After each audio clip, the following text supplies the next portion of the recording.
Welcome back, guys. My name is Andrew, and this is The Sum Up. Your girl Chrissy here. And we are here to recap what's been happening in hip hop and music from week to week. Let's get to it. Hey.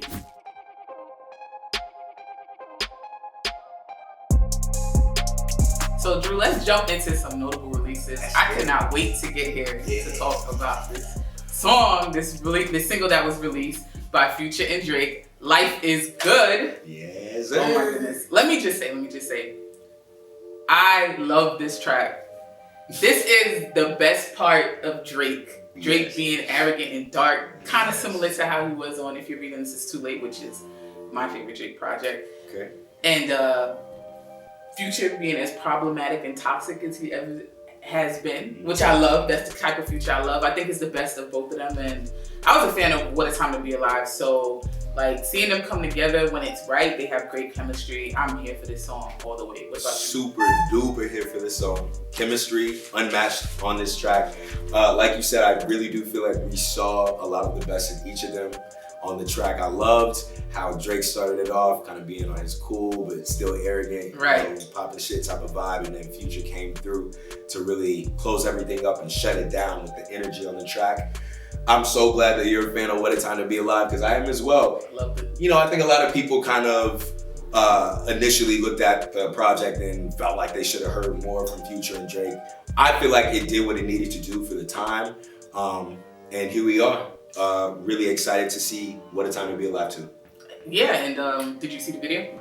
You know what? I actually haven't seen the video yet. Oh my goodness, the video is so funny. I've seen It's so stills. cool. It's just showing like Future and Drake in like these different settings. Like they're working at fast food restaurants. They're just working at, I think, like a hardware store. They're just in these different settings, and I don't know. It was just cool to see like you see that from Drake, but it's cool to see like a fun side from Future because he's always really like cool. So I think the video complemented the song very well. I enjoyed it a lot, and I just can't wait. I know this song is about to be like one of the songs that really hits for the first quarter. I'm excited. Definitely, me too. Excited to see what it continues to do. What else are you listening to? I am super excited to talk about this project right now. Yes. That is The Circus, Mick Jenkins. Mick, man, I gotta say, as a fan of yours from Trees and Truths, like way back, I can't even remember what year. It's nice to see that this is where you're at right now in the industry and in the game. And I feel like this EP was much needed for the fans that had started listening to Mick back then, but also the fans that might have started listening to Mick a little later. I do think that this EP has hit a lot harder than some of his more recent projects that he's put together. Yeah. What did you think about it? I thought it was, you can always count on Mick Jenkins to provide like a vibe, but also just give you the right lyrics and the right bars to go with it. Like I was really feeling that track with him and Earth Gang, The Light. That's like my favorite track on the project, and I'm excited for what he has to come next. Like, you know, he's definitely in a strong place lyrically and production wise, and yeah, I mean Chicago really. He's from Chicago, right? He's from Chicago. Yeah, Chicago. Right. Like Chicago really has some of like the best rappers like in the game, like just overall rappers. And I respect it. You know, Mick Jenkins, you did good on this one.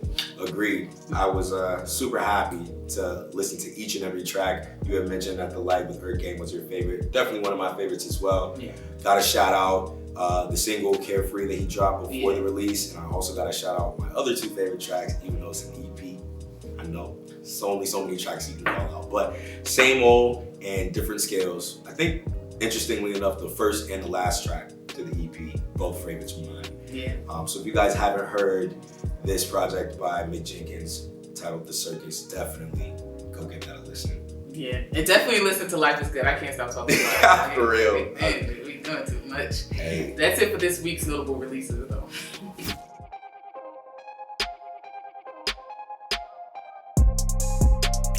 Alright guys, so now we're gonna get into If You Know You Know, a segment where we spotlight a few artists, a few songs, projects, things that have been popping to us recently. So Chrissy, I'm gonna go ahead and give you the floor. What are you feeling? So this week, I want to just touch on an artist. He had a really big 2019, but he still is like, you know, he's still not one of the major artists. So, you know, just give him some shine. I want to shout out and give Benny the Butcher, if you know, you know. Huge from the Griselda group.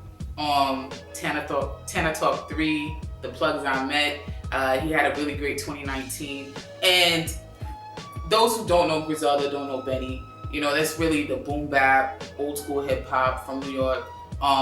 Just really give you those lyrics. And what I really like about them is that in a time where we're so production driven, they will really they strip down the production and really make sure that you hear what they're saying. And it's still entertaining, you know what I mean? But I feel like hip hop is in a space where right now we can have something for everyone, you know what I mean? And that's one of the things I really love about Benny and the whole Griselda clique, but he's the one who stands out the most. Most definitely. You just said something that I really like. You said you feel like now, you know, in the current time of hip hop, there's something for everybody. Yeah. And I really agree. And to continue to talk about Benny, man, you know, he's 1 out of 3 of Griselda, as you mentioned. Obviously, his counterparts, Westside Gunn and Conway the Machine. Man, you know, Benny is always going to be there to give you straight bars. Yes. And as Chrissy mentioned, that boom bap feel that many of us fell in love with. And that's why many of us are still in love with hip hop today. Yeah, that's what we grew up on. Huge shout out to Benny, huge shout out to Griselda Movement. If you haven't heard the last album, which was called What Was She Gonna Do? What Was She Gonna Do? WWCD. Go and listen to that, Griselda. But you feeling anybody else? Anybody else you want to put us on to? I am. So I want to take the time now to spotlight an artist that I've had the pleasure of meeting, an artist that I've had the pleasure of listening to his work. He goes by the name of Ep.2. He represents LA by way of Jacksonville, Florida. His vibe is really about fun. It's about enjoyment in the music, and he does so by use of really hard-hitting beats, interesting melodies. He produces I think 95% of his music. So super dope artist that I felt like I really have to shout out because that's who I've been listening to a lot recently. He just dropped a track. You can go and, he just dropped a project. You can go check that out on Spotify, SoundCloud, and Apple Music. It's called These Hands. Ep.2, go check him out. It's great vibes. Okay, These Hands. I'm gonna check it out. Please do.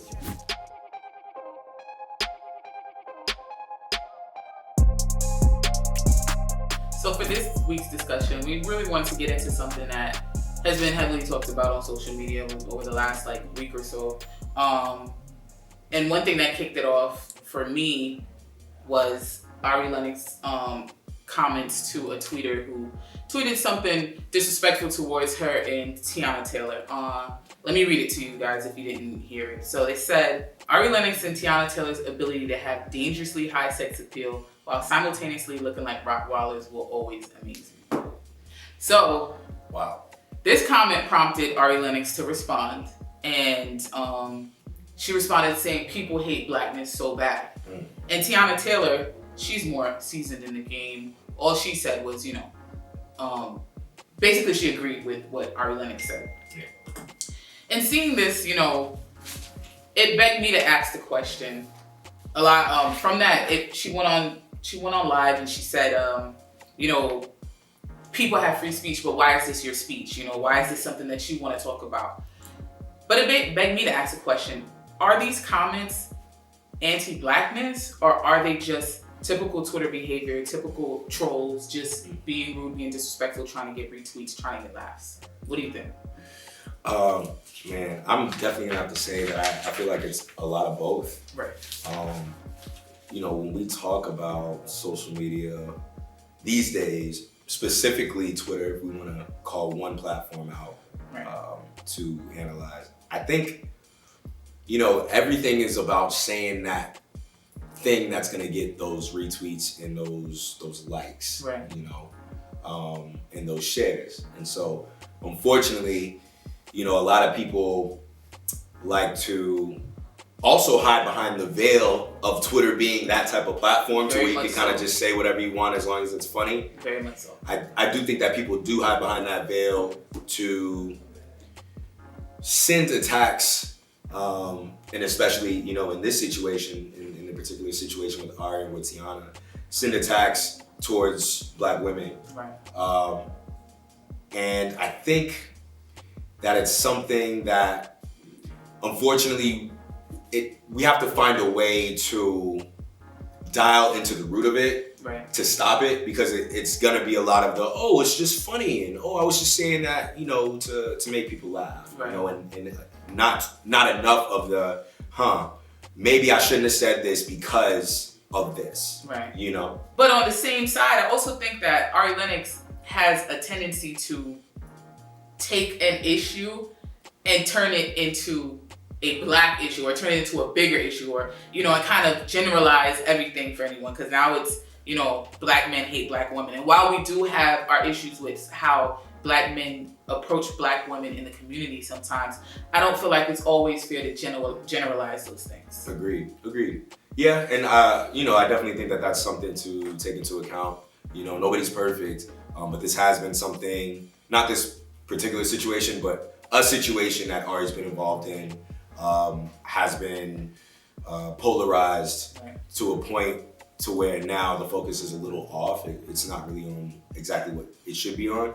Regardless, I think that this is something that has to start to be taken more seriously. Right. It can't just continue to be a joke because it's on Twitter. Right. Or it can't be a joke because it's funny and all we can do is laugh at that and move on. I think that we need to have people, we need to be the people of hell, you know what I'm saying, in our community, that are gonna be the ones to say, like, this shouldn't have been said because of this, and not, oh, that's super funny and it got so many retweets and so many shares, and let me go share it with my friend and just laugh and have that be it. Yeah, definitely, because I'm pretty sure Ari Lennox was triggered by this because it may be something that she's heard before in her life. Mm-hmm. She's only been famous for a certain amount of time, and people are just like, oh, well, just put down your phone or just ignore it. But it's like, when you are constantly getting an influx of these type of messages, or people being rude to you, people you don't even know, it can become frustrating and you may feel compelled to respond.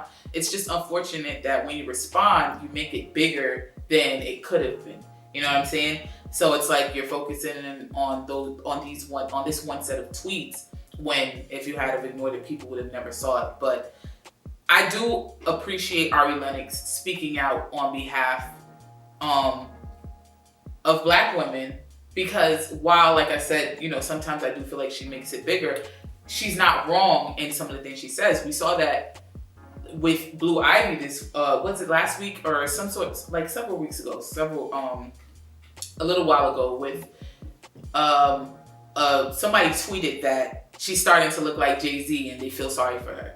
And it's like, are kids off limits? Who's off limits? They went back and apologized for that, but it's like, she's 7, 8, 9 years old. She's not on Twitter to defend herself. She can't go on live like Ari or anybody. So why is this something that you would even think to tweet? I think sometimes with social media, people forget that these are people. And I think that's a big thing beyond like the Black or white thing. I think it's like a human thing. Yeah, I could agree. At the end of the day, really not understanding the humanity side of this type of situation could definitely cause whoever to say whatever, right? Especially when we talk about being popular and getting a lot of shares and retweets and whatnot. So, again, definitely something that we need to work on in our communities and make sure that we are being people that are the ones to stand up and say, listen, like, this isn't right. You know what I mean? This is actually not funny. Right. And it's not funny because of this. So let's correct that and let's move forward.